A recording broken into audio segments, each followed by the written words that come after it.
보니까 뭐 별로 설명도 안 했는데 몇 문제 못 나갔어요.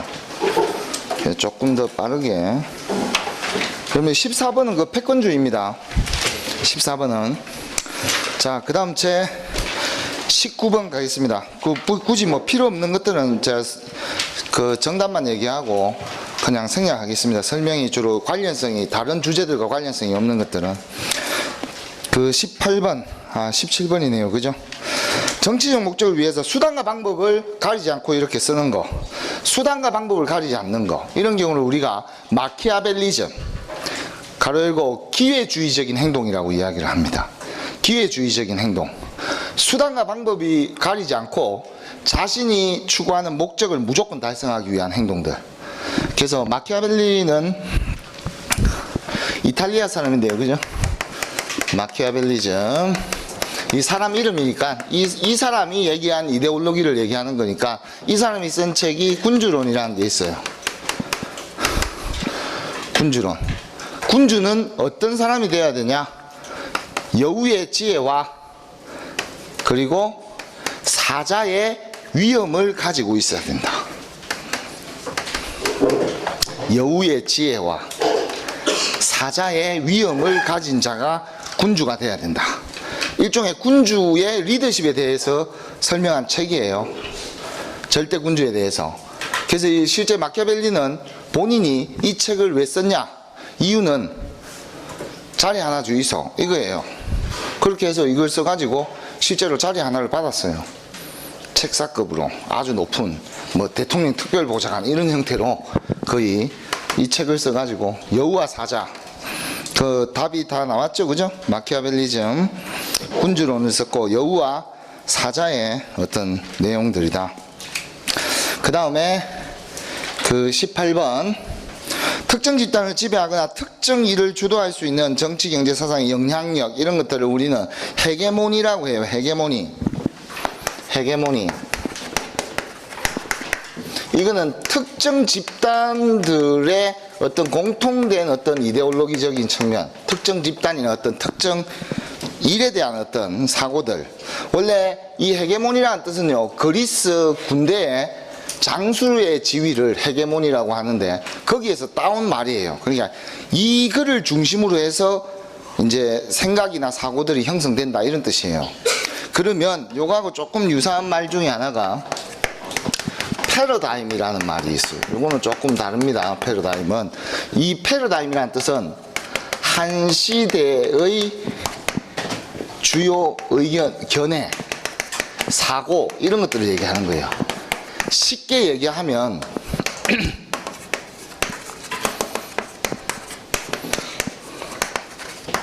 우리가 그 갈릴레오가 지구가 그 공전하는 것을 증명하지 못하면 천동설을 대다수 사람들이 다 믿고 있다, 안 믿고 있다. 그러니까 지동설 나오기 전에는 사람들이 전부 다 천동설을 다 믿고 있죠. 그게 그 시대의 패러다임이란 뜻이에요. 그 시대의 패러다임. 예를 들어서 블랙홀이 다 있다 이렇게 다 생각을 하고 그렇게 다 했는데 실제로 그 블랙홀이라는 걸 착각이었다, 나중에 그 과학이 발전돼 가지고 그렇게 증명이 됐다. 그러면은 그 우리가 지금 알고 있었던 진리는 또 무너지고 새로운 어떤 진리가 또 패러다임, 여러분들의 사고를 딱 장악하고 있겠죠. 그죠? 그런 어떤 한 시대에 사람들이 다 진리라고 생각하고 믿고 있는 어떤 그런 관점, 이런 것들이 패러다임입니다. 패러다임. 이건 특정 집단들이 어떤 일을 주도할 때 이데올로기적으로 이렇게 가지고 있는 생각들, 이런 것들을 헤게모니라고 한다. 그 다음 제 19번 문제는 첫 번째 줄에 보면 공직자가 근무하던 직위 그대로 예우를 받는다. 이전에 있었던 관직의 예우를 받는다. 정관 예우죠. 그냥 굳이 설명할 필요는 없고요. 단지 그 검사나 이런 판사들은 자기가 정년을 마친 그 장소에서 1년 이내, 그러니까 1년 이내 거기에서 만약에 은퇴를 했잖아요. 그럼 거기에서 개업을 못하게 돼 있어요. 예를 들자면 제가 판사인데 부산지방법원에서 마지막 정년을 이제 했다. 그러면 부산의 그 변호사를 개업을 할 수 없게 돼 있어요. 근데 이것도 무조건 개업을 못 하는 게 아니라 몇 년간 못 해요. 1, 2년 뭐 이 정도. 그럼 김해 해놓으면 되죠. 뭐 일은 부산에서 하고 뭐 그런 거죠. 뭐 일종의 별로 의미는 없지만 이렇게 자기네들 밖을 찍기 위해서 선언적으로 일단 이렇게 하는 거예요. 그냥 이런 제도가 이런 정관예우나 이런 것들을 원래는 그 악습으로 봐야죠. 어쨌거나. 근데 또 뭐 하여튼 논란이 많습니다. 이것도. 일단은 이거는 문제가 있는 겁니다. 그 다음 제 20번 국회가 특정한 국정사안을 조사, 거의 미주 같습니다. 국정사안을 조사하는 것을 얘기하는 거예요. 공개주의가 원칙이다. 그게 우리가 국정조사예요. 답이 국정조사인데 국정조사와 국정감사의 차이가 있어요. 국정조사는 필요시에 하는 거예요. 그냥. 그러면 상시하는 거다? 사건이 생겨서 하는 거다? 사건이 생겨서 하는 거다. 그 국정감사는 매년 하는 거예요. 매년. 행정부의 어떤 예산이나 정책이 올바르게 가고 있는지 감시하기 위해서 국정감사를 하는 거예요. 매년 9월달이 되면 국정감사를 하게 돼 있어요. 모든 상임위별로 국정감사를 하게 돼 있습니다. 이거는 이제 행정부의 예산이나 정책 쪽에 초점이 많이 맞춰져 있고, 국정조사는 가장 대표적인 게 뭐죠? 사건이 생겼으니까 물어봐야죠. 야, 돈 준 거 맞나? 이런 식으로 물어봐야 돼요. 청문회. TV에 무슨 청문회 한다. 그 인사청문회는 별개의 문제입니다. 인사청문회하고 저 국정조사로 생기는 청문회는 다른 겁니다. 예를 들어서 지난번에 우리 최순실 국정농단 박근혜 대통령 하면서 되게 문장이 길어요. 엄청 깁니다. 그게 청문회에 관한 법률 이런 거 만들 수 이제 국정조사를 하거나 이런 경우가 이제 국정조사에 해당됩니다. 국정감사하고 일반적으로 국회가 이거 소집할 수 있는 권리가 있어요. 국정조사와 국정감사는 우리 국회의 고유 권한 중에 또 하나죠. 막강한 힘을 가지고 있는 거죠. 행정부를 견제할 수 있는 수단이 됩니다. 실제 국정감사는요, 행정부에서 숨길 수 있으면은 솔직히 어느 정도 숨길 수도 있거든요. 한계가 있어요. 의원들이 전부 다 최고의 전문성은 없기 때문에 숨길 수가 있지만, 국정조사나 저런 것들은 이제 완전히 그냥 특정 사안에 대해서 파는 거기 때문에 아주 강도가 높다, 저런 거는. 하여튼 그런 것들. 그 다음 제 국회의 고유권한 중에 예산심의권, 입법권, 이런 것들은 전부 다 기본적으로 국회에서 다 가지고 있는 권리들이다. 자, 그 다음 제 몇 분의 1인지 과반수입니다. 과반수. 2분의 1. 과반수입니다. 과반수. 과반수가 넘어야 돼요. 그래서 실제 다수당이 있으면은 여당이요, 과반수를 넘어서 가지고 있잖아요. 그러면은 좀 힘이 이제 실리는 거죠. 행정부가 좀 안정적으로 정책을 추진할 수 있는데, 만약에 집권 여당이 과반수가 안 된다. 그러면은 이제 실제로 국정조사나 이런 것들은 야당이 마음대로 들고 나와가지고 휘저을 수 있습니다. 그리고 예를 들어서 지금 우리는 지금 현재는 다당제인데 지금 좀 당이 많죠. 정의당까지 바른미래당까지. 근데 한국당하고 민주당이 있는데 둘 다 과반수가 안 된다. 그런 상태에서 바른미래당을 끼게 되면 과반수가 된다. 이런 경우에는 이제 바른미래당이 핵심 결정권을 가지겠죠. 이런 경우를 우리는 캐스팅 보트다, 이렇게 이야기를 하는 거예요. 핵심 결정권을 가진 사람. 동수일 때 예를 들어서 어떤 일을 추진해야 되는데 본인이 스스로 의결을 못해요. 여기도 본인이 스스로 의결을 못해요. 제가 도와줘야 의결을 할 수 있어요. 그러면 공짜로 도와주겠어요? 다 기브앤테이크예요. 정치권은 다 기브앤테이크. 우리 지역구에 이 법안 이거 좀 통과시키도, 그럼 저쪽에서 헐 대신에 우리 이 법안 통과시킨다, 이렇게 해가지고 묶어서 그렇게 가는 경우들이 많습니다. 자, 그래서 21번 정부의 주요 정책을 심의하고 의결하는 최고회의는 정부의 심의 의결기관은 국무회의, 우리 앞에서 얘기했던 보통 30명 이하로 그렇게 되어 있습니다. 보통 2분의 1 출석과 3분의 2 이상의 찬성. 왜냐하면 국무회의에서 의결하는 사항은 좀 엄격하게 의결을 해야 된다. 그래서 3분의 2입니다. 자, 여기서 한 가지 여러분들 우리의 의결의 방식, 기본적으로 원칙이요. 이 원칙을 다른 말로 일반결의라고도 하는데요. 대한민국의 모든 가장 기본적인 의결의 방식은 이거 외워두셔야 돼요. 재과 출, 출과 찬이에요. 그 여기 점은요, 심표, 한번 쉬라 이런 뜻이에요. 재과 출, 출과 찬. 재적위원 과반수 출석에 출석위원 과반수 찬성이 되어야 결의가 되는 거예요. 의결이 되는 거예요. 이게 일반결의고, 또 일반적으로 예외로 특별결의라는 것들이 있습니다. 조직에서는, 또 이런 의사결정기구에서는. 이런 경우에는 재과 출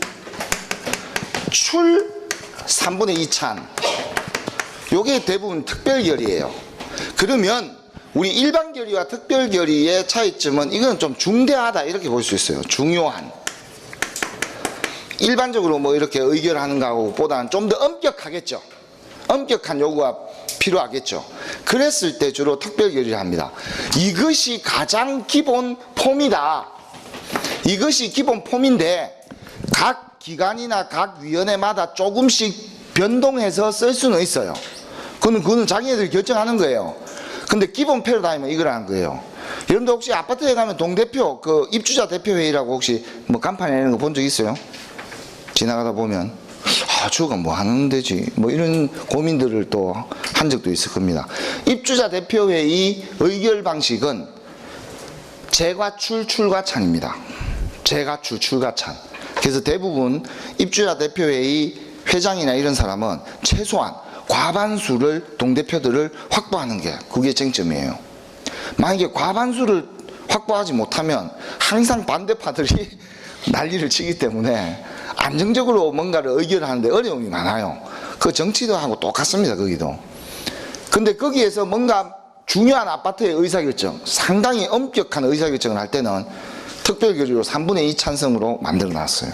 엄격하게. 이런 특징들이 기본이다. 우리 국회도 이게 기본이에요. 모든 의사결정 방식은 저게 기본인데, 특이하게 좀 이렇게 제도를 변형해서 이렇게 쓰는 것들은 좀 몇 가지 예외들이 있다. 그건 그 기관의 특수성 때문에 그래요. 자, 그 다음 제 22번. 중대한 위기, 국가가 중대한 위기가 처해졌을 때 대통령이 조치하는 거, 긴급명령입니다. 원래 이게 긴급명령인데 이게 다르게 얘기하면 긴급조치명령 뭐 이렇게도 얘기할 수 있어요. 긴급조치명령. 그래도 결국은 긴급명령을 얘기하는 거예요. 대통령이 법률을 일시에 제동을 걸을 수 있는 어떤 대통령의 명령권입니다. 명령권. 반드시 국회에 보고를 해서 승인을 받아야 됩니다. 승인을 받지 못하면 효력이 또 없어집니다. 효력이 없어져요. 승인을 못 받으면 효력이 없어집니다. 그래서 일시적으로 제동을 걸 수 있다. 긴급명령권들. 그 다음 이제 23번. 그 대통령의 피선거권은 만 40세예요. 40세. 자, 참고로 여러분들 우리가 대외적으로 공식적으로 얘기하는 연령은요, 전부 다 만 나이를 기준으로 합니다. 전부 다 만. 이거는 2000년대 전부 다 통일을 시켰어요. 모든 법에. 법률에 명시되어 있는 나이는 전부 다 만 나이입니다. 앞에 만이라는 글자가 없어도 만 나이입니다. 그럼 만 나이를 기준점으로 어떻게 따집니까? 여러분들 주민등록 앞에 6자리를 기준으로 만 나이를 따집니다. 그래서 네이버에 입력해보면 본인이 몇 살인지, 몇 살, 몇 개월 이렇게 돼 있어요. 그런 것들을 확인할 수 있는 거죠. 여기 계신 분들은 아마 그 출마가 안 될 겁니다. 아마. 저는 출마가 되는데 전혀 상관이 없어요. 이 사실과. 그 다음 제 대통령의 임기는 5년이고 단임제, 중임할 수 없다. 이게 단임제를 의미하는 겁니다. 단임제. 그리고 대통령이 당선자가 사망하게 되면 60일 이내에 후임자 선거, 대통령 선거를 해야 된다는 뜻이에요. 자, 그러면 여기서 이제 중요한 문제가 있어요. 우리 역사상 최초로 대통령이 탄핵돼 가지고 문재인 대통령이 선거가 치러졌잖아요. 그래서 인수위원회 없이 바로 이제 정권을 이제 받았다 이런 뜻이에요. 그게 60일입니다. 탄핵 시점부터 60일. 그렇게 해가지고 대통령 선거를 치른 거예요. 그러면 박근혜 대통령의 남은 임기를 하고 그만두냐? 그렇지 않는다. 우리 헌법에는 대통령의 임기는 5년으로 되어 있잖아요. 무조건 선거를 통해서 당선이 되면 무조건 일단 5년으로 보장이 되는 겁니다. 그거는 무조건 보장되는 거예요. 그거는. 그러니까 자녀 임기만 한다 이런 생각을 하면 안 돼요. 헌법상 대통령의 그 권한은 헌법상 기관이기 때문에 대통령이 헌법상 따라서 5년을 하게 돼 있다. 그런 뜻입니다. 60일 그거 알아두시고요. 오른쪽으로 넘어와서 24번 대통령제 국가에서 행정부가 입법부를 견제하기 위해서 국회에서 의결되어 정부로 넘어온 법률안에 대해서 대통령이 제의를 한다는 말은 다시 의결해 주세요라고 얘기하려면은 승인을 해야 된다, 거부를 해야 된다. 이게 대통령의 법률안 거부권이에요. 법률안 거부권. 만약에 국회에서 법률안이 대통령에게 넘어오면 15일 안에 법률안 거부권을 행사를 해야 됩니다. 이거는 국회의 다수당의 횡포를 막기 위해서예요. 역시 국회를 견제하기 위한 대통령의 어떤 견제 기능이 법률안 거부권에 들어가 있습니다. 15일 안에 만약에 15일 안에 거부권을 행사하지 않으면 그 법률안이 넘어온 날로부터 20일이 되면은 공포를 해야 돼요. 20일이 되면. 그래서 그 안에 15일 안에 법률안을 다시 제의를 요구해야 됩니다. 그게 법률안 거부권인데 만약에 법률안 거부권이 다시 국회로 넘어오게 되면 원래 재가출 출가찬을 통해서 본회의를 통과한 법률안이 대통령이 거부했기 때문에 더 엄격한 절차를 요하죠.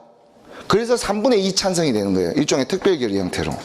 더 엄격하게 의결을 해야 된다. 그래서 재가출 3분의 2 과찬 되는 거죠. 아니, 이게 3분의 2 이상 찬이 되는 거죠. 출이찬. 저는 외울 때 출이찬이라고 자주 외웠어요. 재가출, 출이찬, 특별결의 이렇게 많이 외웠고요. 재가출, 출가찬은 일반결의, 일반적인 평범한 것들, 일상적인 것들, 반복되는 것들. 하지만 특수한 경우, 그런 경우 중요하고 엄격하게 심사해야 되는 경우, 특히 국가의 외교 안보 이런 문제들은 3분의 2들이 꽤 많다. 3분의 2들 또는 동의 자체를 받아야 돼요. 국회 이런 문제들. 자, 그 다음 제 25번 같은 경우에는 거부권 안 되네요. 어디요? 그러니까 3번 거부권 행사한 뒤에 한분의 찬성을 얻은 것이 다시 오면은 그건 거부가 안 돼요. 거부 안 됩니다. 바로 공포를 해야 돼요. 바로 공포를 갑니다. 자, 좋은 질문인데요. 3분의 2 이상으로 해가지고 통과가 됐죠? 그건 더 이상 논할 수 없는 거예요. 공포를 해야 됩니다. 무조건. 헌법에 그렇게 나와 있어요. 공포를 하게 돼 있습니다. 그렇게 되면. 자, 그 다음 제 25번 행정부의 기능을 거기 보면은 입법부나 사법부의 통제가 약해짐에 따라 그 보완책으로서 맨 마지막 줄 행정을 조사하고 감찰하는 행정감찰제도다. 이 말은 옴부즈만 제도인데요. 제가 불러주는 말을 적어두시기 바랍니다.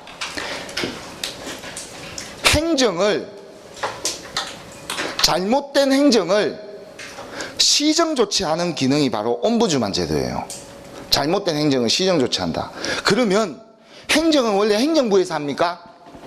행정은 행정부에서 하는 거죠. 근데 자기네들이 이거는 우리가 정책을 추진하다 보니까 좀 잘못됐다.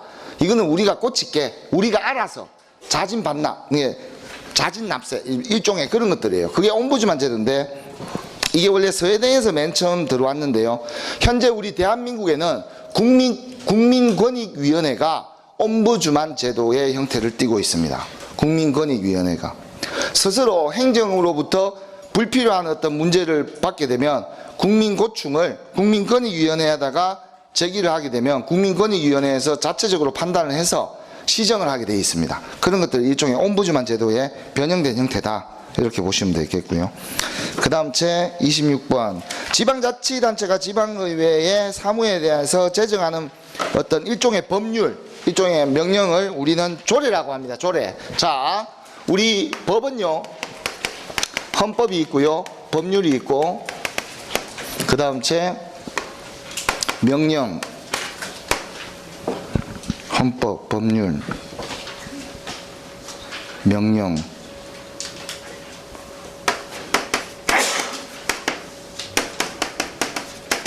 이 두 가지는 뭐 같은 걸로 볼 수도 있어요. 헌법은 이거는 그 대통령이 헌법을 개정이나 이런 것들 제의를 할 수가 있습니다. 또 개정이나 이런 것들. 그리고 국민들도 할 수 있고, 국회에서, 국회하고 이건 대통령이 주로 발의를 합니다. 발의.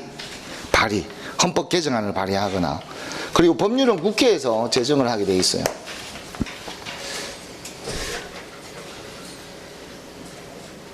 그 다음 제 명령은 가장 센 게 대통령령인데요. 원래는 각부, 부령을 얘기하는 거예요. 각부, 부령.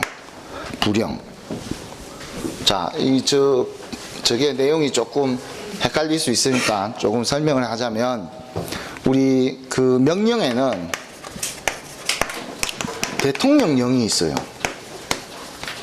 이거는요, 국무회의의 의결을 얻어야 돼요. 국무회의의 의장이 대통령이기 때문에 그 대통령령이에요. 그 다음 제 부령이라는 게 있어요. 부령. 이거는 각부 장관이 부령권을 가지고 있습니다. 검찰청은 검찰총장이잖아요. 그죠? 그래서 부령권이 없어요. 그래서 어디에 있냐? 법무부 밑으로 집어넣어 놓은 거예요. 그래서 법무부 장관이 부령권이 있는 거예요. 각부 장관들, 이 장관들이 하는 거예요. 근데 여러분들은 쉽게 확인할 수 있는 방법은 뭘로 할 수 있냐? 무슨 법 이러면 이건 국회에서 제정하는 게 맞죠, 그죠? 그런데 이 법 시행령이라고 들어봤어요? 그 대통령령을 얘기하는 거예요. 국무회의의 의결을 거친 거. 그러면 부령은요, 여러분들 시행규칙이나 이런 말 들어본 적 있어요? 이런 것들은 부령 예를 들어서 이런 겁니다. 근로기준법을 국회에서 만들었잖아요. 그러면 근로기준법 시행령을 대통령령으로 저렇게 만들어요.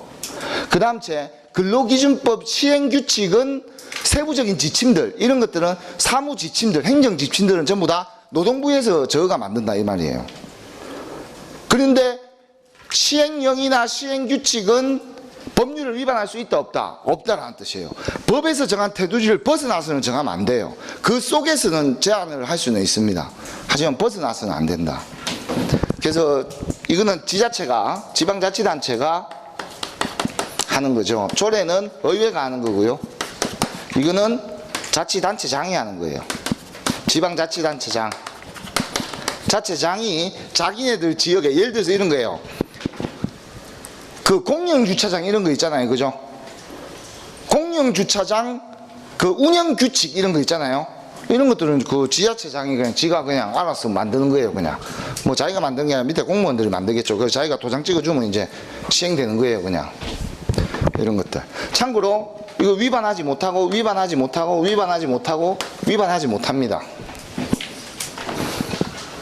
만약에 저게 위반되면은 또 헌법 소원해가지고 폐지시켜달라, 정지시켜달라 법률을 이렇게 요구할 수가 있습니다.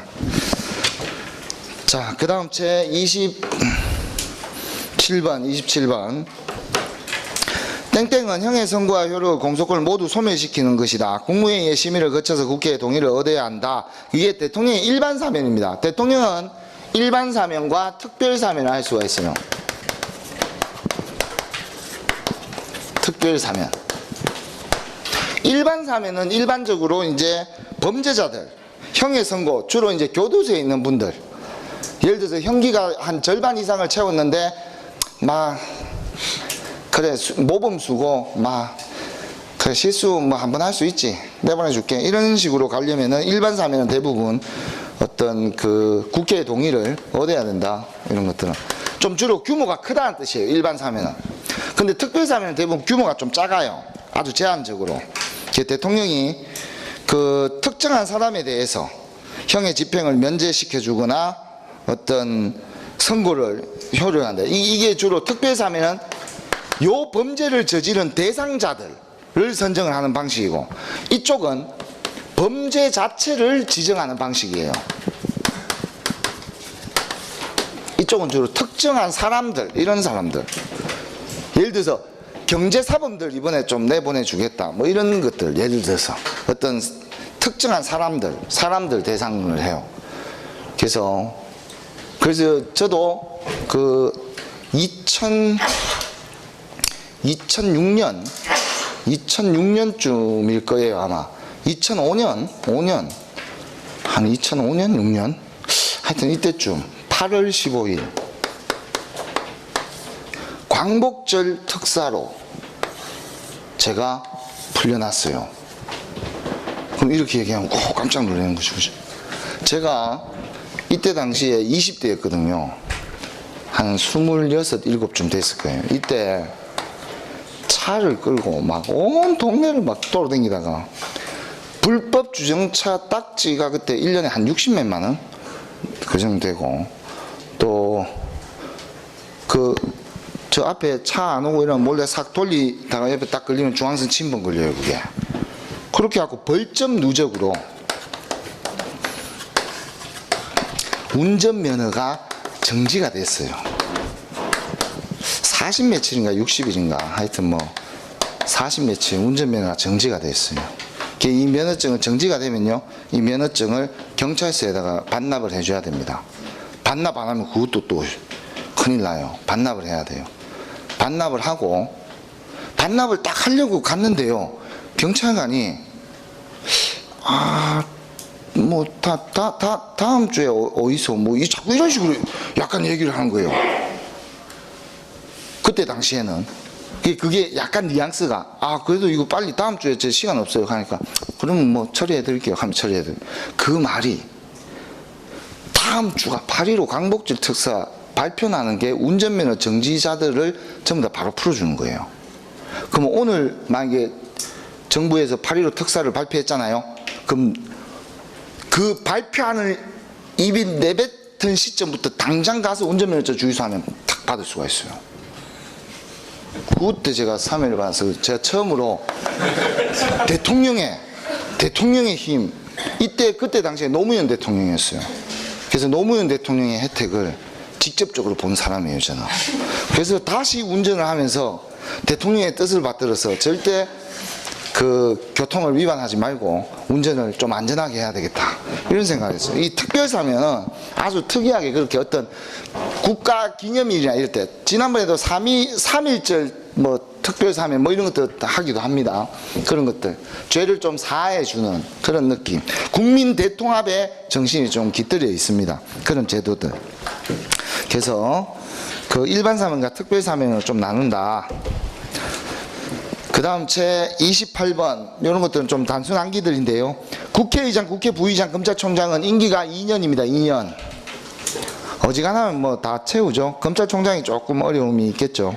그 다음 제 국회의원, 감사원장, 감사위원, 지방자치단체장, 지방자치의원 전부 다 4년입니다. 4년. 그 다음 제 대법원장, 선거관리위원회 위원, 대법관, 헌법재판소 재판관 전부 다 6년입니다. 6년. 그래서 사법부의 독립을 좀 가져올 수가 있는 거예요. 그 3번. 그 동그라미 3번과 관련된 부서들은요, 대다수 좀 뭐라고 해야 됩니까? 중립성, 정치적 중립성이 엄청나게 중요한 것들이에요. 사법부의 수장인 대법원장도 중립성 중요하죠. 그러니까 예를 들어서 대통령 임기가 5년이잖아요. 그냥 6년으로 해놔야 엇박자가 난다 안 난다? 엇박자가 나는 거죠. 그래서 감시와 균형 견제 이게 좀 가능하게끔, 그래서 사법부의 독립을 좀 보장하고, 선거관리위원회도 보니까 이번에 선거를 치르는데 선거관리위원장이 전임 정권에서 임명된 사람이다. 그럼 이게 직간접적으로 좀 감시와 견제가 정치적 중립성이 좀 되겠죠. 그래서 6년들. 6년 되는 것들은 조금 그런 것들이 좀 많다. 그래서 주로 2년 되는 것들은 그 대통령 임기하고 좀 비슷하게 좀 흘러가는 측면도 있는데, 그리고 일반 법관은 10년입니다. 10년. 10년마다 재임용됩니다. 그래서 요즘에는요, 그 사법고시 합격해도 뭐 사법고시 제도 없어 있으니까 그 로스쿨 졸업하고 변호사 시험에 합격하면 실무를 몇 년 하다가 이제 경력 집어넣어 가지고 검사로 임용이 되거나 또는 판사로 임용이 될 수도 있는 거예요. 당연히 뭐 여러 가지 경력이 좋아야 되겠죠. 그런 것들. 그 임기들 상식적으로 좀 알아두시고요. 그 다음 29번. 선거구를 특정 정당이나 후보자에게 유리하게 조정하는 것을 우리가 그 매사추세츠주, 발음이 좀 안 좋은데요. 그죠? 그 미국의 매사추세츠주의 게리라는 사람이 이 공화당 의원이에요. 근데 자기 지역구가, 미국은 뭐 도시 좋으니까 이런 식으로 지역구가 원래 돼 있는데 보니까 여기 동네들이, 아 얘네들은 내하고 친한 동네, 여기는 아니고 여기는 내하고 친하고, 여기는 내하고 안 친하고, 여기는 내하고 친하고, 여기는 내하고 친하고, 이렇게. 그래서 지역구를 이렇게 쪼개놓은 거예요. 여기 있는 사람들은 전부 나를 지지하는 사람들이 많은데 그 지역구를 이렇게 괴물처럼 만들어 놨다. 그래서 게리 맨더링, 그 맨더링이라는 말이 그 그리스 신화의 불도마뱀, 이게 살라멘드라는 불도마뱀에서 맨더링이라는 글자를 떼왔거든요. 그래서 게리라는 사람, 매사추세츠 공화당 의원인 게리라는 사람이 선거구를 지 마음대로 조정해가지고, 자기 마음대로 조정해가지고 도마뱀처럼 이렇게 막 만들어 놨다. 그래서 게리 맨더링이라고 해요. 그래서 쉽게 얘기하면 선거구를 지 마음대로 괴물처럼 만들었다. 괴물. 게리 맨더링. 게리가 만들었다. 게리가 만들었다. 게리가 이렇게 만들었다. 이렇게 생각하시면 돼요. 게리가 이렇게 만들었다. 그 공화당 의원입니다. 요거는 뭐 많이 나오는, 너무 옛날에 많이 나와서 뭐 좀 감은 떨어져요. 너무 자주 나왔던 문제들이라서. 그리고 내년에 또 선거가 있기 때문에 좀 오래 기념박으로 낼 수가 있습니다. 자, 30번. 선거를 통해 선출된 공무원의 직무의 수행에 있어 부적격하다고 판단이 되면 국민들이 파면시킬 수 있다. 선임이 됐는데 부적격하다. 그럼 파면시킬 수 있다. 이게 국민소환제예요. 국민소환제. 이거를 주민들이, 지역 주민들이 구청장을 불러서 파면시키는 형태가 주민소환제예요. 주민소환제. 국민소환제와 주민소환제가 좀 차이가 있죠. 국회의원들을 소환하는 게 국민소환제인데 우리 대한민국 현재 국민소환제 제도가 들어와 있지 않습니다. 지금 이거를 도입하자라고 주장하는 사람들은 상당히 많아요. 하지만 또 정치인이 정치적 발언을 하는 것은 국민들의 선거에 의해서 그 판결을 받아야지, 중간중간에 이렇게 무조건 불러내가지고 또 이렇게 소환하는 것도 좀 문제가 있지 않냐. 그리고 행정부의 수장을 이렇게 하면 너무 좀 안정화가 잘 되지 않지 않겠습니까? 뭔가 행정이 안정성이 중요한데 좀 전국을 불안전하게 만드는 요소가 될 수도 있다. 그래서 현재 한국에는 그 도입되지 않았는데 그 도입될 수가 있다. 그런 뜻이에요. 자, 그 다음 제 31번. 선거공약에서 선거공약을 수치화해서 제시해서 그 선거공약을 얼마나 잘 지키는가, 이런 정도를 보는 것이 바로 매니페스토. 매니페스토라는 뜻은 원래는 정거라는 뜻이에요. 정거. 라틴어로 마니페스투스, 정거. 그러니까 내가 정책 공약을 내세웠죠. 그렇죠? 그러면 내가 이걸 얼마나 후보자가 당선이 되어서 지켰는가, 이거를 수치로, 비율로 몇 퍼센트 달성했다, 이런 식으로 나타내면 국민들한테 인식이 더 빠르다, 느리다, 그렇게 해서 약속을 지키는 정치인인가, 이런 것들을 확인할 수 있고, 선거 공약을 무분별하게 약속할 수 없는 공약들을 건다, 안 건다? 안 건다, 이런 뜻이에요. 이런 것들에 대해서 이제 얘기하는 것들. 그 다음 제 32번.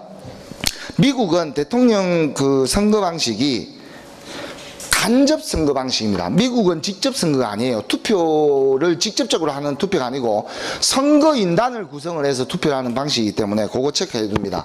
미국의 선거 방식은요, 예를 들어서 선거인단이 예를 들어서 몇백 명이다, 뭐 한 600이다, 600이라고 가정해 볼게요. 그러면 이 600명, 예를 들어서, 근데 이게 예를 들어서 워싱턴주가 3표다 이 말이에요. 3표. 막 이런 식으로 다 쪼개놨어요, 이걸. 그럼 워싱턴주가 3표잖아요. 그럼 선거를 어떻게 하냐? 이 워싱턴주에 가서 선거를 치릅니다. 그러면 선거인단들이 있겠죠. 그 사람들이 후보를 찍겠죠. 그 선거인단들이. 모든 미국민들이 찍는 게 아닙니다. 선거인단들이 투표를 합니다. 그러면 투표를 해가지고 만약에 뭐 후보 트럼프가 51%, 뭐 힐러리가 예를 들어서 49%다. 그러면 요 3표를 트럼프가 다 독식하는 방식이에요. 얘는 표를 못 가져갑니다. 요렇게 해가지고 전국에 있는 그 각 주별로 표를 끌고 모으는 거예요. 그렇게 해가지고 결국은 최종 대통령으로 선정이 되는 거예요. 이 표가 예를 들어 어떤 주는 뭐 5표가 있는 경우도 있고 어떤 주는 1표만 있는 경우도 있어요. 여기서 투표를 선거인단들이 투표를 해가지고 이긴 쪽에서 이 표를 다 독식하는 거예요. 무조건. 그 예를 들어 5표가 있는 표다. 그럼 여기서는 무조건 이겨야 되는 거예요. 무조건. 그렇게 해야 저 5표를 다 가져오는 거예요. 그러니까 저 표를 쪼개서 나눠 먹는 게 아니라는 뜻이에요. 다 먹는 거예요. 혼자가. 이긴 사람이 무조건. 어쨌든지 2명이다 그러면 과반을 넘기는 쪽이 무조건 표를 다 가져가는 방식이에요. 좀 그런 독특한 선거 방식을 쓰고 있다. 미국은. 선거인단에 의한. 그래서 미국은 간접 선거다. 이렇게 볼 수가 있습니다. 직접 선거라고 보기는 어렵습니다. 그 다음 제 33번. 이게 강자나 다수가 택한 결정을 그대로 따라하게 되는 현상. 이게 편성효과인데요. 그 편성효과라고도 부르는 거죠. 그죠? 유력 후보가 표를 몰아주는 행위, 어떤 상품에 대한 수요가 많아지면 다른 사람들도 따라서 사는 행위. 이거는요 경제 용어기도 하고요, 시사 용어기도 하고요, 그리고 정치 용어기도 해요. 밴드, 악대차 효과라고 하는 거죠. 악대차 효과. 여러분들 그 영화나 과거에 이래 보면은 막 뒤에 모기 그거 퇴치하는 거 뿡뿡차, 그 방구차 들어봤어요? 요즘에는 그런 거 잘 없잖아요. 요즘에는 아파트마다 조금 하긴 하는 것 같은데, 모기들 생기지 말라고 막 이런데 물 있고 이런데 섭한데 이런데 막 뿌리잖아요. 붕 하면서 그거 막 지나가면 애들이 막 달려 나와갖고 그 차 뒤로 막 춤추면서 막 이상한 행동들 하면서, 그런 것들 이렇게 영화나 이런데 한번 본 적 있죠? 그런 것이 원래 밴드웨건 효과예요. 일종의 편성 효과예요. 편성 효과. 편성 효과. 편성 효과. 이게 왜 정치 용어로 지금 들어와 있냐? 여러분들 혹시 이런 경우 봤어요? 선거에 보면요, 누가 봐도 꼴찌예요. 꼴찌 후보. 여러분들이 생각하기에 이 사람은 죽었다 깨어나도 당선이 안 될 걸로 100% 확신하는 후보가 있어요. 근데 이렇게 TV에서 인터뷰를 하게 되면요, 아, 지금 조금 제가 꼴찌지만 실제 여론조사라는 거는 실제 뚜껑을 까봐야 알 수 있습니다. 저는 지금 50%를 넘어섰습니다. 이렇게 얘기를 하는 거예요. 그러면 사람들이 봤을 때 저 사람 되게 똑똑한 사람인 줄 알았는데 완전 정신 나간 사람인데, 이렇게 생각할 수 있는 거예요. 근데 왜 그런 말을 하는가? 사람들은 이 밴드웨건 효과가 아주 크기 때문에 그래요. 저 사람이 1등이다 라고 여론조사에서 발표를 하잖아요. 그러면 그 사람 쪽에 지지율이 더 올라갑니다. 실제로는.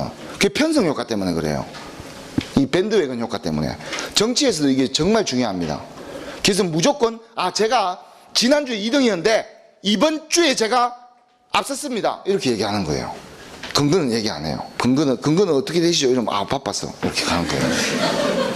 그러니까 그렇게 얘기하는 이유가, 그렇게 가야 저 사람이 1등인갑다? 갑자기 역전했네? 그럼 저 사람이 다시 추월당할 수 있으니까 도와줘야 되겠다. 그래서 중도층들이 표가 몰리는 현상들이 나타나요. 그런 현상들. 지난번에 우리 저런 거하고 비슷해요. 조국 사건이 이렇게 막 되면서 보수와 진보가 막 극렬하게 싸우다가 보수들이 집회를 먼저 막 하다가, 이러다가는 진보 쪽에서 너무 안 되겠다, 이러다가 진보가 무너질 수도 있겠다, 그러니까 맞불을 놓으면서 같이 나오는 이유가, 조국을 반대하는 사람들의 지지율이 높다 하더라도, 예를 들어서 높다 하더라도 맞불을 놓게 나면 5대5가 돼버리는 거예요. 쉽게 얘기하면. 그리고 또는 조국을 지지하는 사람들이 더 많았다고 하더라도, 이쪽이 예를 들어서 그쪽을 파면 쪽을 주장하는 사람들이 적다 하더라도 어쨌거나 TV에는 반반으로 조명하는 효과가 벌어지잖아요. 이런 효과들을 일종의 밴드웨건 효과예요. 그래서 보수와 진보를 좀 맞불 놓는 형태로 이렇게 편성하고자 하는 사람들의 심리가 있다. 그래서 꼴찌 후보들이 제가 앞서고 있습니다, 이런 말을 하는 이유가 황당하지만 이 이면의 정치적인 이런 효과들, 심리적 효과 때문에 생기는 거다. 이거는 경제 쪽에 가도 이거 중요합니다. 유행. 유행. 남들이 사면 막 다 사야 됩니까? 놀스페이스 이런 거 있잖아요, 그죠? 그런 거 막 남들이 사면 막 고등학생들 막 다 사고 이러니까 부모들이 너무 힘들어서 뭐라고 부른다? 등골 페이스 이렇게 부르는 거예요. 그런 것들, 편성 효과, 밴드웨건 효과. 자, 그 다음에 다음 34번. 그 미국 대선 후보 결정 시 당원의 여부와 관계해서 일반 국민도 선거에 참여할 수 있다. 여기에서 말하는, 여기 앞에 전제 조건이 뭐죠? 후보를 얘기하는 거예요. 대통령이 아닙니다. 대통령 후보를 결정할 때 일반 국민들이 참여할 수 있는 경우를 오픈 프라이머리, 국민 경선제라고 하는 거예요. 영어로 안 하고 한국말로 하면 국민 경선제, 오픈 프라이머리. 일반 시민들이 다 투표에 참여할 수 있어요. 정당과 관계없이. 그런 것들이 오픈 프라이머리. 한국에도 지금 도입이 많이 되어 있습니다. 요거는, 요 제도는. 그거는 왜 오픈 프라이머리를 하냐? 대세적인 사람. 어쨌거나 우리 정당이 다시 집권을 하는 거. 여러분들 정당의 가장 큰 목적은 정권을 창출하는 겁니다. 그렇기 때문에 어쨌든지 우리 정당에서 대세 인물을 내세워서 선거에서 이겨야 되기 때문에 국민들 앞에 예비적으로 한번 간을 보는 거죠. 이 후보가 성산이 있는가? 이런 것들을 간을 봐가지고 이제 예를 들어서 하는 것들, 그런 것들을 얘기하고, 그 다음 제 35번. 대중의 인기를 얻어서 선심성 정책, 주로 복지 정책들 중에 이런 것들이 되게 많은데요. 이게 그 아르헨티나에서 유래된 그 페론 정부, 거기서 선심성 복지 정책들을 많이 그 베풀면서 국민들의 엄청난 인기를 얻어가지고 인기 영합주의에 편성이 돼가지고 오히려 아르헨티나의 경제를 파탄으로 이끌었던, 그래서 포퓰리즘, 인기 영합주의 뭐 이런 뜻이에요. 포퓰리즘 또는 인기 영합주의. 아베 페론 뭐 이런 사람들. 여러분들 그 에바 페론 들어봤어요? Don't cry for me, Argentina 하는 사람들. 그런 사람이 있습니다. 그 페론, 도밍고 페론인가? 그 사람이 원래 노동부, 원래 군인, 육군 대령인가 그럴 거예요. 그래서 쿠데타를 하면서 노동부 장관을 하다가 나중에 대통령이 되는 거죠. 그래서 그 사람이 선심성 정책들을 엄청나게 많이 그렇게 좀 했다. 그래서 재정이 바닥이 났다. 선거구에 하나에 2명 이상의 당선자를 선출하는 제도, 거기 미치겠습니다. 자, 여러분들 선거구에 한 명만 뽑아요. 그러면 이거는 소수예요, 다수예요? 소수 선거제예요. 소선거제.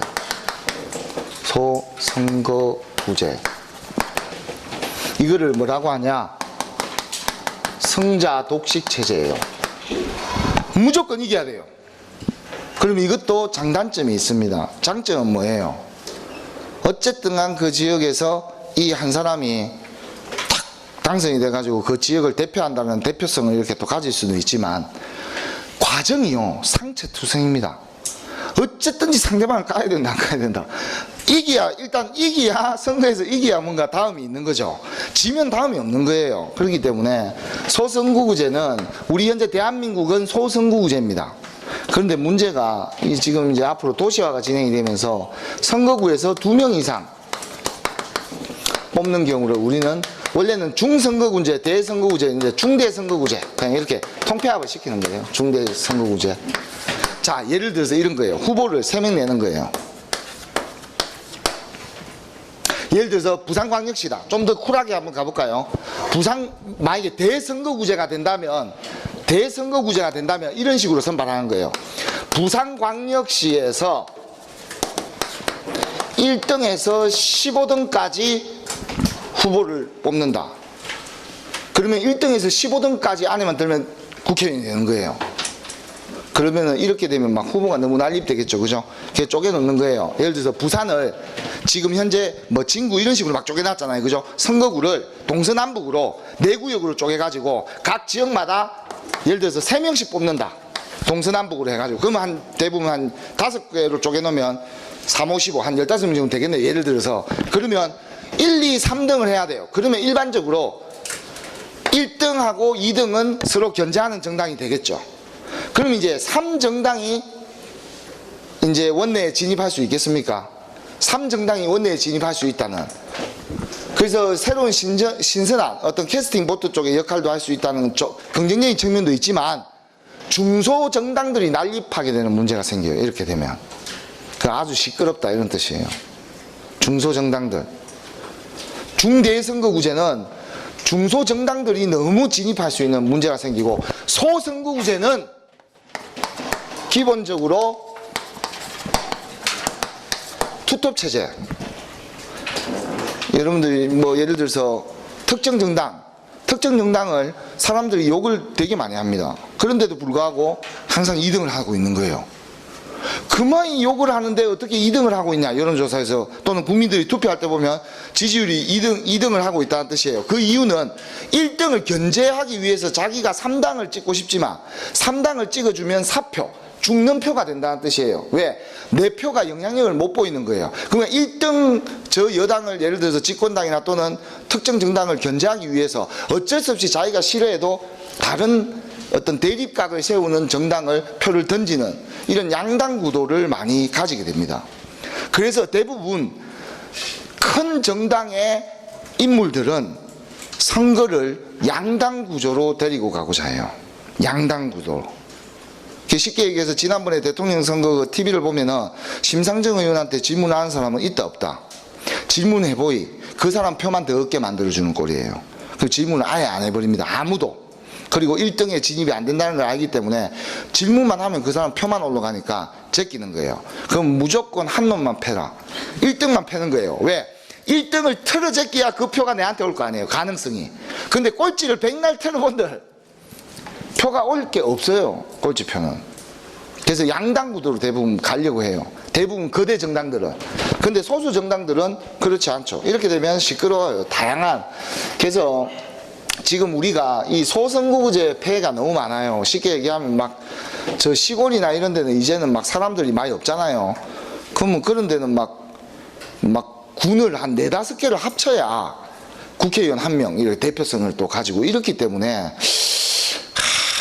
좀 제가 보기에는 어쨌든지 아마 중대선거구제로 앞으로 많이 가야 될 겁니다. 그리고 제가 지금 요거를 집어넣은 걸 그때 기억해보면 그때 우리가 연동제 비례대표 뭐 이런 것들을 얘기를 하면서 아마 이 중대선거구제에 대해서 한번 얘기가 나오면서 아마 이걸 집어넣은 것 같아요. 그래서 하여튼 이런 성자 독식체제 소선거구제와 이런 차이가 있다. 지금 현재는 우리는 소선거구제입니다. 그래서 소선거구제를 보완하기 위해서 들어온 제도가 비례대표제예요. 국회의원들 비례대표제도. 전국구 의원들. 각 직업별 또는 각 분야별 전문가들을 초빙해가지고 이제 의원 자리를 하나 주는 거예요. 그렇게 해서 그분들이 전문성을 가지고 또 각 상임위원회에서 활동을 하게 되는 거죠. 그거는 소선거구제를 보완하기 위해서 그렇게 하고 있는데, 만약에 중대선거구제로 전부 다 바뀌게 된다면 비례대표제는 없애버리고 전부 다 선거에 의해서 치르게 되는 거죠. 그렇게 되면 또 역시 장단점이 있어요. 전문가들이 진입할 수 있는 길은 줄어들고 돈 있는 사람들, 선거에서 비용을 써가지고 버틸 수 있는 사람들만 전부 다 국회의원이 되는 거죠. 그거 역시 우리 사회가 또 좋은 거냐. 여러 가지 문제가 논란이 있고 참 쉽지 않습니다. 문제가. 자, 그 다음 제 36번 했고 37번. 둘 이상의 정당이 있는 경우 정당의 득표수 비례의 당사 수를 정하는 방식. 이게 비례대표제예요. 퍼센테이지로 갑니다. 그래서 정당은 예를 들어서 이런 경우가 있습니다. 지역구 선거를 할 때는 양당제로 투표를 하는 형태라면, 사람들의 형태라면 정당은 좀 이렇게 진실되게 찍는 경우들이 많아요. 사람들이. 요즘 사람들의 패턴이. 그래서 예전에 보면은 비례대표는 초창기 때 국민의당이 상대적으로 제일 적은 의원들을 보유하고 있었지만, 그게 지역구 의원들을 보유했지만, 실제 정당 비례대표에서는 뭐 예를 들어서 그때 당시에 민주당, 뭐 그때 당시에 뭐 한국당, 그리고 바른미래당이, 국민의당이 비슷했거든요. 정당 득표율이. 그거는 국민들이 초창기 때 어떤 신흥 세력에 대한 어떤 좀 뭔가 정착 이런 것들에 대한 기대감이 그대로 정당에 투영이 됐다. 그래서 지금 바른미래당이나 정의당 쪽에서는 사람들은 오히려 자신의 진실된 표는 비례대표 선거를 할 때 진실된 표가 나온다. 그래서 연동형 비례대표제, 연동형이라는 뜻은 그 비례대표를 퍼센테이지를 적절하게 이제 각 득표수에 따라서 나눠 가지고 비례대표의 수를 좀 더 늘리자 이런 취지예요, 결국은. 그럼 결국은 바른미래당이나 정의당 쪽에서 유리해집니다, 결과적으로는. 그런 방식이에요. 그래서 비례대표제를 퍼센테이지로 쪼개는 방식이에요. 예를 들어서 비례대표 의원이 한 60명 정도가 된다. 그럼 60명을 각 정당별로 득표율에다가 쪼개는 n분의 1 쪼개는 거예요. 그렇게 해서 의원을 배정하는 겁니다. 그래서 비례대표가 1번부터 뭐 18번까지 있다. 근데 우리 정당이 15번까지 당선이 됐다. 근데 15번에서 한 명이 사고치 갖고 그만뒀다. 또는 거리가 됐다.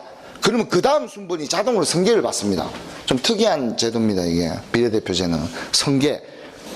근데 선계를 해도 다음 보궐 임기만 채우게 돼 있거든요. 그러니까 예를 들어서 한 달 전에 그만두고 나갔다. 그럼 선계를 해요. 그래도 한 달 지나면은 그만둬야 되는 거예요. 끝나는 거예요. 그래도 어쨌거나 어디 가서 국회의원 출신이다 이런 말을 할 수는 있는 거죠. 그죠? 그런 경우는 또 가문의 영광은 볼 수 있지만 38번 선거에 의해서 선출된 대통령이나 국회의원의 임기 중에서 사망이나 자격이 상실됐을 때 실시하는 선거를 일반적으로 우리가 보궐선거라고 하는데 참고로 우리 대통령 선거는 일반적으로 보궐선거라는 용어를 쓰지 않습니다. 그냥 대통령 선거예요. 그냥 헌법에 있어서 대통령은 보궐이라는 개념을 쓰지 않아요. 우리 헌법상. 그러면 여기에서는 우리가 일반적인 용어이기 때문에 대통령이나 국회의원 이런 식으로 표현을 하지만 실제 우리 대한민국은 대통령은 보궐이 없다 이런 뜻이에요. 그럼 국회의원들 잔여 임기만 하는 거예요. 예를 들어서 국회의원이 선거에서 이겼는데 2년 지나가지고 그 예를 들어서 뭐 돈 써가지고 뭔가 판결을 받아가지고 잘렸다. 그러면 나머지 남은 임기가 2년 있죠. 그럼 그때 선거를 치르는 거예요. 보궐선거. 그러면 임기가 뭐냐? 그 2년이에요. 남아있는 2년. 그럼 또 선거를 치러야 돼요. 근데 대부분 그때는 그 정당들이 낙점을 주로 이제 일반적으로 뭐 받는 거죠. 예를 들어서 야 내가 2년 남기고 내 출마해가지고 돈이 많이 써가지고 그 손해볼 수도 있는데 2년 당선되고 나서 2년 뒤에 이 지역구 그대로 내가 다시 출마하게끔 해줘야지. 안 그러면 내가 못 나간다. 이런 식으로 버팅기는 거죠. 그러면 네 이번에 출마하면 당선되면 2년 후에 너 여기 공천 이 지역은 너 공천 꼭 줄게. 이렇게 그냥 반드시 뭐 그렇게 약속은 아니지만 그렇게 뭐 일반적으로 가는 게 관례다. 꼭 그렇다는 건 아니고요. 또 전략 공천도 있기 때문에. 그 다음 제 39번. 국회 회기 중 한 번 부결된 안건은 같은 회기 내에 제출할 수 없다라는 원칙이 일사부재 뭐라고요? 의. 일사부재리하고 의는 차이가 있습니다. 이거는 법률 용어예요. 일사부재리는 한 번 재판받아간 그 재판받은 사건에 대해서 다시 재판을 받지 않는다는 뜻이에요. 예를 들어서 그게 일사부재리고요. 그거는 법률 용어고 여기에서 말하는 거는 한 번 그 제기했다가 한 번 제기해서 죽은 안건에 대해서는 다시 그 의결을 하지 않는다는 뜻이에요. 요 용어 자체가. 그러면 왜 의결을 하지 않냐? 저거를 만약에 허용하잖아요. 그러면 종이 낭비가 너무 심해요. 마비 상태가 옵니다. 국회가. 계속 막 대도 안 한 법들 막 집어넣는다 안 집어넣는다. 돌아보는 거죠. 공무원들 업무 마비고요. 그리고 온갖 쉽게 얘기해서 국회에서 합법적으로 의사 진행을 방해하는 게 필리버스터라고 있어요. 뒤쪽에 설명이기 때문에 그때는 생략하고 넘어가겠습니다. 필리버스터가 있는데 그 필리버스터는 합법적으로 의사 진행을 방해하는 거예요. 근데 만약에 일사부재위의 제도가 원칙이 없다 그러면은 이 문서로 종이로 필리버스터를 하는 거죠. 의안을 계속 제출하는 거예요. 다른 저 정당에 저 안건이 올라오지 못하게끔 막 왕창 의원들끼리 개인들 작전을 짜가지고 막 열 몇 건씩 집어넣어 버리는 거예요. 그렇기 때문에 회기 중에 한 번 의결을 해서 부결 났으면 그 회기 중에는 다시 의결 못한다. 이 원칙을 지키는 거죠. 그런 특징들, 이 제도의 취지 이런 것들을 좀 알아두시기 바랍니다. 그 다음 제 40번까지만 하고 쉬겠습니다. 국회의원은 국회에서 직무상의한 발언이나 이런 거에 대해서 책임을 안 진다는 거는 책임이 없다. 그럼 면한다. 뭐를? 책임을 면한다. 면책 특권이에요. 그 다음 또 하나 뭐 있죠? 국회의원의 고유 특권. 불체포 특권. 이 불체포 특권은 어떤 때 성립하죠? 회기 중에만 적용이 됩니다. 그래서 체포 동의안이 검찰이나 이런 데서 법원에서 영장이나 이런 것들이 동의안이 오면 회기 중일 때 국회에서 동의를 하면은 잡혀가는 거고 동의 안 하면은 안 잡혀가는 거예요. 근데 좀 범죄의 성질에 따라 좀 다르겠죠. 아, 이거는 재질이 아주 안 좋은 거다. 그럼 국회에서 동의를 시켜주는 경우도 있고. 근데 아, 이거는 개인이 좀 항변할 필요가 있다. 이건 좀 정치적으로 좀 희생당한다는 느낌이 있다. 이런 느낌을 받으면은 또 불체포 동의안을 또 하게 되는 거죠. 근데 이 면책특권과 불체포 특권이 과거에 군사 독재 시절 때는 상당히 의미가 있어요. 저런 제도들이. 근데 요즘처럼 좀 투명한 사회로 가는 과정 속에서는 국회의원들의 특권들도 좀 많이 좀 제한돼야 되지 않겠나. 이런 의견들은 나오고 있지만 현행 헌법상 국회의원은 저 두 가지의 특권을 보유하고 있습니다. 일단. 그래서 국회 안에서 직무상 발언이어야 됩니다. 면책특권이 되려면. 근데 페이스북이나 이런 데 막 지맘대로 막 해놓으면 고발당하면 수사받습니다. 그거는 면책이 안 돼요. 국회의원이 마이크 켜가지고 그 앞에서 국회의사당 안에서 이렇게 얘기를 해야 이게 면책특권이 성립되는 거예요. 의혹 제기를 하더라도, 그래서 국회에서 보면 의혹 제기 많이 하잖아요. 그죠? 그게 전부 다 면책특권 때문에 그런 거예요. 그래서 면책특권 뒤에 숨어서 그렇게 선정선동하지 마라. 이런 비판들을 막 하는 거예요. 다른 정당들은 또. 근데 나중에 의혹이 진실로 밝혀진다. 뭐 이런 식으로 또 이상한 소리 하면서 또 서로서로 싸우는 거죠. 이 두 가지 10분간 쉬었다 하겠습니다.